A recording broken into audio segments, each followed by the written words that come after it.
একজন আর্মি যে একাই ৩০০ জন সৈন্যকে হত্যা করেছিল, যাকে মারা ছিল অসম্ভব, এমনকি রাশিয়ানরাও তাকে ভয় পেত।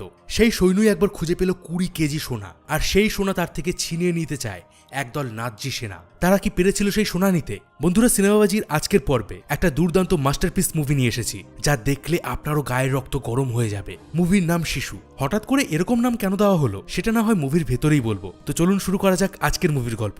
আর হ্যাঁ, সিনেমাবাজি চ্যানেলে যারা নতুন আছেন তারা অবশ্যই সাবস্ক্রাইব করে দিন। সময়টা ছিল ১৯৪৪। গোটা ইউরোপ তখন দ্বিতীয় বিশ্বযুদ্ধের আগুনে জ্বলছিল। তা থেকে ফিনল্যান্ডও বাদ যায়নি। তবে ততদিনে জার্মানি অনেক দুর্বল হয়ে গিয়েছিল, আর তাদের হার নিশ্চিত ছিল। এই কারণে জার্মানির নাৎজি সেনা হেরে গিয়ে এবার পিছু হটছিল। এরই মাঝে ফিনল্যান্ড আর রাশিয়ার মধ্যে একটা ভয়ঙ্কর যুদ্ধ হচ্ছিল। কিন্তু জার্মানিকে হারানোর জন্য রাশিয়া আর ফিনল্যান্ড নিজেদের সেই যুদ্ধ বন্ধ করে একটা চুক্তি করে যে তারা যে করেই হোক আগে নাৎজিদের হারাবে। সেই চুক্তি মতো ফিনল্যান্ডের দায়িত্ব পড়ে তাদের দেশ থেকে সমস্ত নাৎজিদের তাড়ানো। এদিকে নাৎজিরা তো হেরে গিয়ে পিছু হটছিল, কিন্তু তারা এতটাই নৃশংস ছিল যে ফেরার পথে তাদের সামনে তারা যে সমস্ত শহর বা গ্রাম পাচ্ছিল সবকিছু ধ্বংস করে দিচ্ছিল, নিরীহ মানুষদের মেরে ফেলছিল, ফসল নষ্ট করে দিচ্ছিল, এমনকি মেয়েদেরকেও ধর্ষণ করছিল। এই সব কিছুর মাঝে ফিনল্যান্ডের লেপগ্র্যান্ড নামের একটা বিশাল প্রান্তরে এক বয়স্ক মানুষকে দেখা যায়। এই লোকটির নাম ছিল আতামি। আতামি নদীর জল থেকে নুড়ি পাথর তুলে সেগুলোকে জলের মধ্যে ধুয়ে নিচ্ছিল। বেশ কয়েকবার ধুতেই কাদামাটি সরে গিয়ে ওই নুড়ি পাথরের মধ্যে সে একটা চকচকে পাথর দেখতে পায়। এটা ছিল একটা সোনার টুকরো। আতামির মুখে একটা হাসির রেখা ফুটে ওঠে। আতামি বহু বছর ধরে সোনার খনি খুঁজছিল। আজ এই প্রথমবার সে এক টুকরো সোনা পেল। সে বুঝে যায় এই নদীর আশেপাশেই একটা সোনার খনি রয়েছে। এবার আতামি ওই জায়গায় তাঁবু টাঙিয়ে থাকতে শুরু করে আর আশেপাশে গর্ত খুঁড়তে শুরু করে। কিন্তু অনেক খোঁজাখুঁজির পরেও সে কিছুই পায় না। এদিকে আকাশ দিয়ে কিছুক্ষণ পর পর ফাইটার প্লেন উড়ে যাচ্ছিল। আতামি দেখে দূরে নাৎজি আর ফিনিশ সৈন্যদের মধ্যে যুদ্ধ হচ্ছে, আর একটু পরপরই বিকট শব্দে বোমা ফাটছে। অর্থাৎ যুদ্ধের তীব্রতা আগের থেকে অনেক বেড়ে গেছে। তবে তার এসবের দিকে কোনো ভ্রুক্ষেপ ছিল না, যেন সে কোনো কিছুর পরোয়াই করে না। একদিন সকালে আতামি যখন মাটি খুঁড়ছিল তখন হঠাৎ ঠন করে একটা আওয়াজ হয়। সে সাথে সাথে হাত দিয়ে ওই জায়গার মাটি সরায়। দেখা যায় একটা বিশাল বড় সোনার চাই ওই জায়গায় মাটির মধ্যে চাপা পড়ে আছে। আতামি খুশিতে পাগল হয়ে যায়। সে কান্না করে দেয়। তার কয়েক বছরের পরিশ্রম আজ সফল। সেদিন রাতে আতামি ও সোনাগুলো তুলে ফেলে আর বন্দুক হাতে সারা রাত জেগে সেগুলোর পাহারা দেয়। পরের দিন সকাল হতেই সে স্নান করে। আতামি যখন স্নান করছিল তখন তার গায়ে অজস্র কাটা দাগ দেখা যায়, এমনকি তার পেটও মাঝখান থেকে চেরা ছিল। এই দাগগুলোর কারণ কি তা মুভিতে পরে জানা যাবে। আতামি এবার সোনার টুকরোগুলো তার ঘোড়ার স্যাডেল ব্যাগে ভরে ফেলে। এবার সে চলতে শুরু করে, আর তার পেছন পেছন তার কুকুরটাও চলতে থাকে। এদিকে আতামি যে রাস্তা দিয়ে যাচ্ছিল ঠিক সেই দিক থেকেই একদল নাৎজি সেনা আসছিল, যারা এখন ফিনল্যান্ড ছেড়ে জার্মানি ফিরে যাচ্ছিল। আতামিকে দেখতে পেয়ে তারা সবাই দাঁড়িয়ে যায়। তাদের চোখে মুখে একটা নৃশংস ছাপ ফুটে ওঠে। এদিকে দেখা যায় একটা ট্র্যাকের মধ্যে বেশ কয়েকটা মেয়ে আছে। এই নাৎজি সেনারা নিজেদের মজার জন্য এই ফিনিশ মেয়েগুলোকে কিডন্যাপ করে এখানে নিয়ে এসেছিল। তবে আতামি চুপচাপ তাদের পাশ থেকে চলে যায়, যেন সে তাদের দেখতেই পায়নি। তবে এরই মধ্যে একজন সৈন্য সেই মেয়েদের ট্র্যাকটা থেকে বেরিয়ে আসে। এর নাম ছিল উলফ।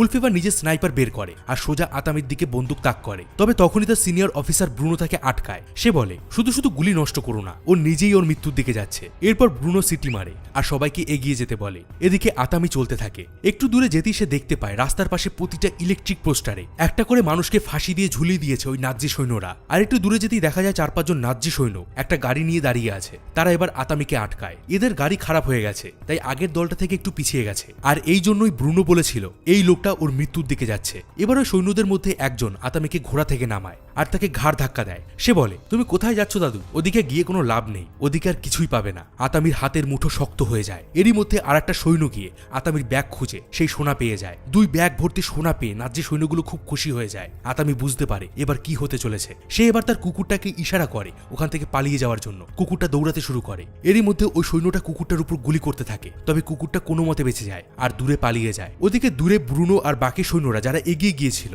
তারা গুলির আওয়াজ শুনতে পায়। তারা ভাবে পেছনে থাকা তাদের সাথীরা ওই বুড়ো লোকটাকে মেরে ফেলেছে। এবার ওই সৈন্যটা তার রাইফেল তুলে নেয় আর হাঁটু গেড়ে বসতে বলে। আতামি এবার রেগে আগুন হয়ে যায়। সে শক্ত হাতে ছুরিটা ধরে আর মুহূর্তের মধ্যে আতামি ছুরি বের করে ওই সৈন্যটার মাথার মধ্যে ঢুকিয়ে দেয়। এদিকে বাকি 3 জন একেবারে হতবাক হয়ে যায়। তারা ভাবতেই পারেনি এই একটা বয়স্ক মানুষের এত সাহস।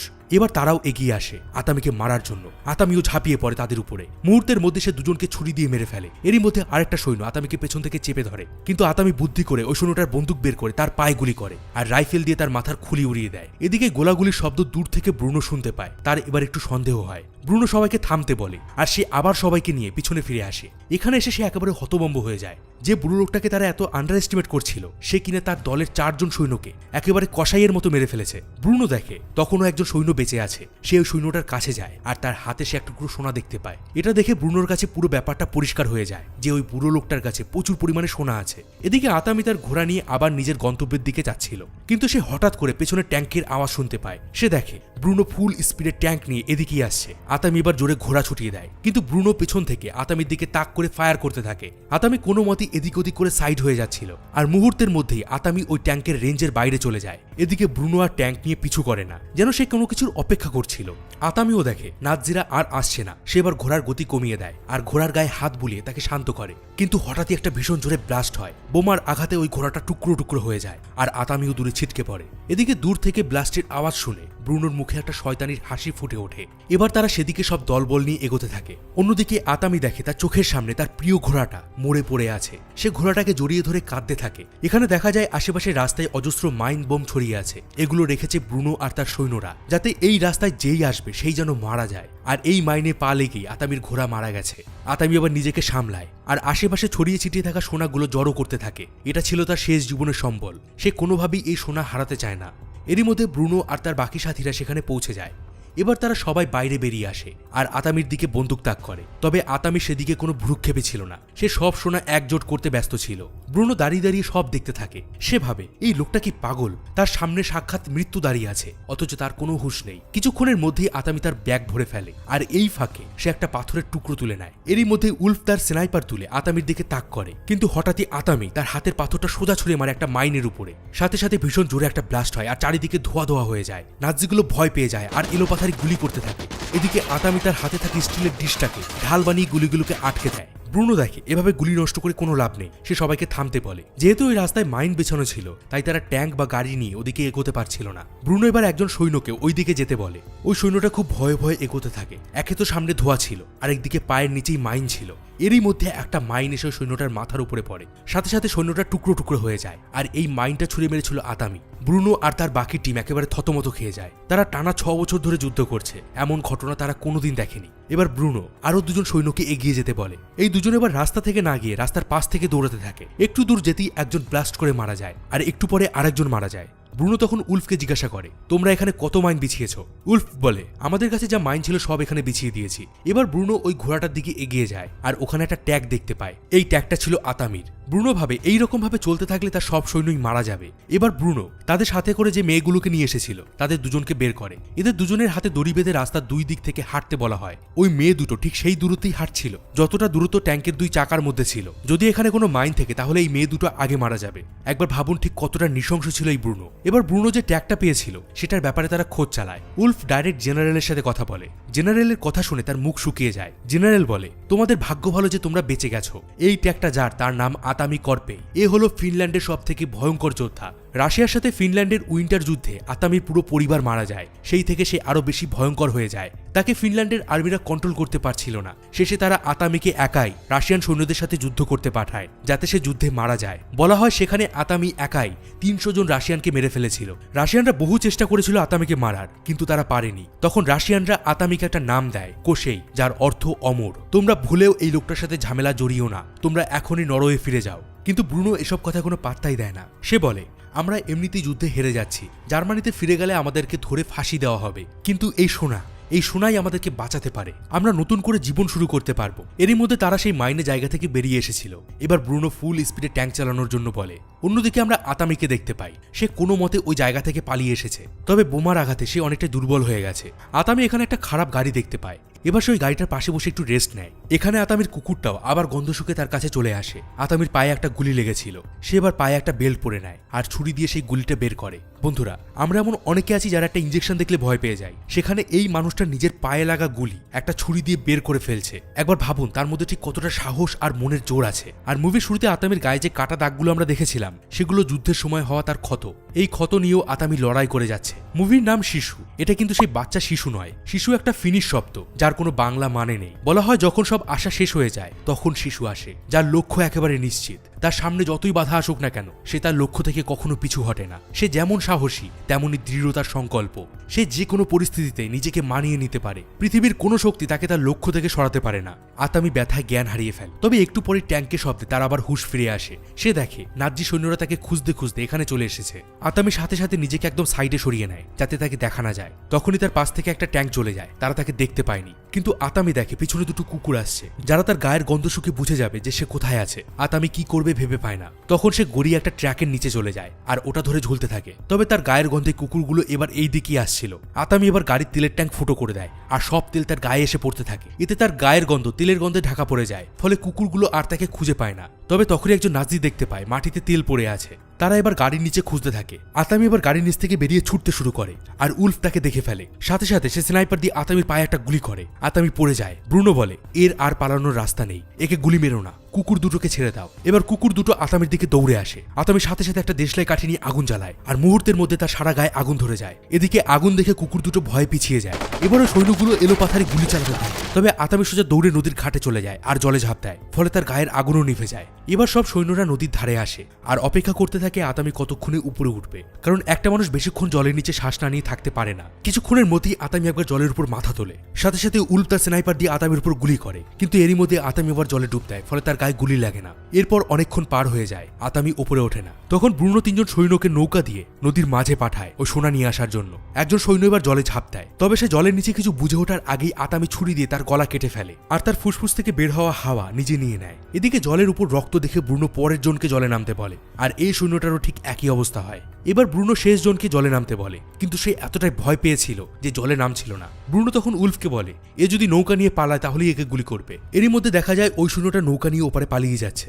উলফ সাথে সাথে গুলি করে আর ওই সৈন্যটাকে মেরে ফেলে, কিন্তু সৈন্যটা মারা যাওয়ার পরেও নৌকাটা তখনও এগিয়ে যাচ্ছিল, মানে ওই সৈন্যটা নিজে থেকে ওপারে যাচ্ছিল না। আতামি জলের নিচ থেকে ওই নৌকাটাকে টেনে নিয়ে যাচ্ছিল। সে এবার জল থেকে উপরে ওঠে আর দৌড়াতে শুরু করে। ওদিক থেকে উলফ ট্যাঙ্কের মেশিন গান দিয়ে লাগাতার ফায়ার করতে থাকে, তবে কোনো মতে আতামি সেই গুলি থেকে বেঁচে যায় আর পালিয়ে যায়। এদিকে নদীর ধারে আতামি সেই কুকুরটা চলে আসে আর আতামিকে চলে যেতে দেখে ডাকতে থাকে। তখন ব্রুনোর চোখ যায় ওই কুকুরটার দিকে আর আবার তার মাথায় একটা শয়তানি বুদ্ধি আসে।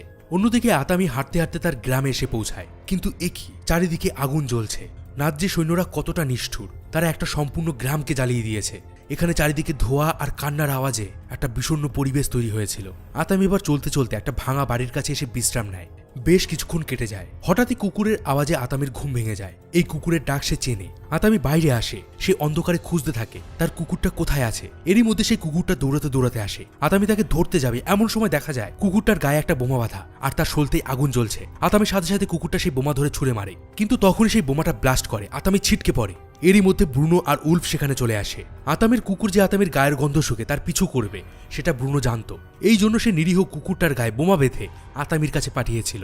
এবার উলফ তার কাছে থাকা একটা ফাঁসির দড়ি সামনে একটা পোস্টারে ঝুলিয়ে দেয় আর দড়ির আর একটা মাথা আতামির গলায় পরিয়ে দেয়। এবার সে দড়ি টেনে আতামিকে ফাঁসিতে ঝুলিয়ে দেয়। আতামি বেশ কিছুক্ষণ ধরে ছটফট করতে থাকে আর একটু পরে সে মারা যায়। আতামির মৃত্যুতে সম্মান জানাতে একজন নাৎজি সেনা তার টুপি খোলে, কারণ আতামির মতো যোদ্ধাকে সম্মান দেখানো উচিত, তা সে যত বড়ই শত্রু হোক না কেন। ব্রুনো এবার আতামির সোনার ব্যাগগুলো নিয়ে নেয় আর এক টুকরো সোনা আতামির পকেটে ভরে দেয়। এরপর তারা তিনজন ওখান থেকে চলে যায় আর আতামির নিথর দেহটা ওখানে ঝুলতে থাকে। কিন্তু একটু পরেই হঠাৎ করে আতামি চোখ খোলে, অর্থাৎ সে এতক্ষণ ধরে মরার নাটক করছিল আর নাৎজিদের যাওয়ার অপেক্ষা করছিল। এবার সে অনেক কষ্টে ওই পোস্টারে থাকা একটা ব্রেকের উপর নিজের পা রাখে যাতে তার গলার ফাঁসটা একটু হালকা হয়, কিন্তু তার পা বারবার করে ফসকে যাচ্ছিল।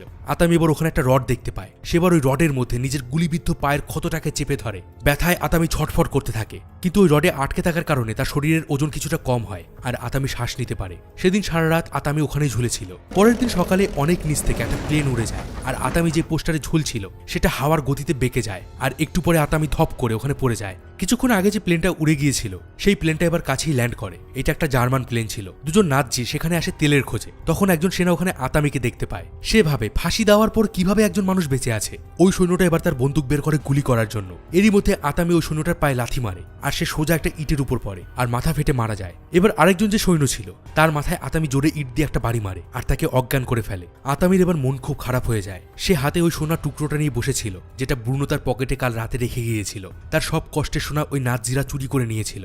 সে কি করবে ভেবে পায় না। তখনই সে পাশে সেই প্লেনটা দেখতে পায় যেটায় করে এই দুটো সৈন্য এখানে এসেছিল। আতামির মাথায় এবার একটা বুদ্ধি আসে। সে এবার ওই সৈন্যটার ড্রেস পরে নেয় আর তার পেটের কাছে যে কেটে গিয়েছিল আতামি একটা লোহার তার নিয়ে সেটা সেলাই করে আর গায়ে যে গুলি লেগেছিল সেটাও বের করে। এবার সে পেট্রোল দিয়ে তার ক্ষত জায়গাগুলো ধুয়ে ফেলে আর সেই প্লেনটা নিয়ে বেরিয়ে যায়। এদিকে ব্রুনো তার দল নিয়ে নরওয়ের দিকে যাচ্ছিল। এই সময় সে বুদ্ধি করে সে আর উলফ ওখান থেকে পালিয়ে যাবে আর সামনেই একটা প্লেন তাদের জন্য অপেক্ষা করছিল। কিন্তু কিছু দূর যেতেই তারা দেখতে পায় রাস্তার মধ্যে একটা ফাইটার প্লেন পড়ে আছে। প্লেনে কেউ বেঁচে আছে কিনা সেটা দেখার জন্য ব্রুনো কয়েকজন সৈন্য নিয়ে এগিয়ে যায়। দেখা যায় প্লেনে একটা মৃত নাৎসি সৈন্য রয়েছে আর তার গলায় একটা দড়ি বাঁধা। উলফ এই দড়িটা দেখে চিনতে পারে সে কাল রাতেই এই দড়িটা দিয়ে আতামিকে ফাঁসি দিয়েছিল। ব্রুনো এবার ভয় পেয়ে যায়, এটা কি করে সম্ভব। সে সাথে সাথে সবাইকে বলে ফুল স্পিড এখান থেকে যেতে, যা কিছুই হয়ে যাক না কেন কেউ কোথাও দাঁড়াবে না। ওই সৈন্যদলটা আবার চলতে শুরু করে, কিন্তু এরই মধ্যে তাদের মৃত্যুলীলা শুরু হয়ে যায়। মেয়েগুলোকে যে ট্র্যাকে করে নিয়ে যাওয়া হচ্ছিল সেখানে দুটো সৈনিক বসেছিল। হঠাৎ একজনের গলায় ছুরির কোপ পড়ে, সে সাথে সাথে মারা যায়। আরেকটা সৈন্য বাইরে মুখ বাড়িয়ে দেখতে যায় কি হয়েছে। এরই মধ্যে তাকে টেনে বাইরে ফেলে দেয় আর পেছন থেকে আসা ট্যাঙ্কটা ওই সৈন্যটাকে পিষে ফেলে। এরপর আতামি ওই ট্র্যাকে ঢোকে। সে ওখানে থাকা মেয়েগুলোকে রাইফেল দেয় যাতে তারা ওই নাৎসিদের সাথে লড়াই করতে পারে। আতামি এবার বাইরে বেরিয়ে যায়। এই ট্র্যাকটা যে চালাচ্ছিল তার কানের পাশ থেকে হঠাৎ করে একটা লোহার রড ঢুকে যায়, তবে সে বেঁচে যায়, কিন্তু পরেরটা সোজা তার মাথার খুলি দিয়ে ঢুকে যায়। আতামি এবার ওই লোকটাকে টেনে বাইরে ফেলে দেয়। এবার ওই মেয়েগুলোর মধ্যে একজন ওই ট্র্যাকটা চালাতে থাকে। ওই মেয়েটা এবার ট্র্যাকটার স্পিড বাড়িয়ে সামনে থাকা সৈন্যরা ট্র্যাকের পাশে নিয়ে যায়। সাথে সাথে ভেতর থেকে মেয়েগুলো রাইফেল বের করে আর সব কটা সৈন্যকে মেরে ফেলে। আতামি এবার ট্র্যাক থেকে ওই ট্যাঙ্কের উপর ঝাঁপ দেয়। সে তার হাতের কুরুল নিয়ে ট্যাঙ্কের গেটের উপর ঘা মারতে থাকে। এই সময় ব্রুনো বুদ্ধি করে ট্যাঙ্কে ব্রেক করে আর আতামি নিচে পড়ে যায়। মুহূর্তের মধ্যে গেট খুলে উল্ফ বাইরে বেরিয়ে আসে আর এলোপাথারি গুলি চালাতে থাকে। তবে আতামি কোনো মতে বেঁচে যায়। সে আবার ট্যাঙ্কে উঠে পড়ে।